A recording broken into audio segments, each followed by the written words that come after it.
Cancer పట్ల ప్రతి ఒక్కరూ అవగాహన కలిగి ఉండాలని డాక్టర్ హారిక ప్రియంవద అన్నారు.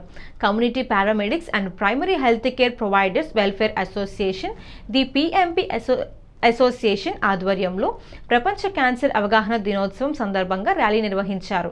తిలక్రోడ్ నుండి వీఎల్పురం మీదుగా మోరంపూడి వరకు మండల అధ్యక్షులు రెహమాన్ ఖాన్ సారథ్యంలో Aditya college youth red cross విద్యార్థులు, పీఎంపీ సభ్యులు కలిసి అందరం ఏకమవుదాం, క్యాన్సర్ను అరికడదాం అని నినాదాలు చేస్తూ ర్యాలీ నిర్వహించారు. ఈ ర్యాలీని స్థానిక మేక్సీ విజన్ కంటి హాస్పిటల్ వైద్యులు డాక్టర్ హారిక ప్రియంవద జెండా ఊపి ప్రారంభించారు.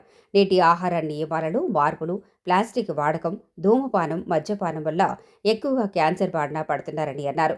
క్యాన్సర్ను ముందుగా గుర్తించాలంటే అవగాహన ముఖ్యమన్నారు. అనంతరం ఎఫ్కే ఫంక్షన్ హాల్లో అవగాహన సదస్సు జరిగింది. క్యాన్సర్తో పాటు కంటి వ్యాధులు, వాటిపై అవగాహన కల్పించారు.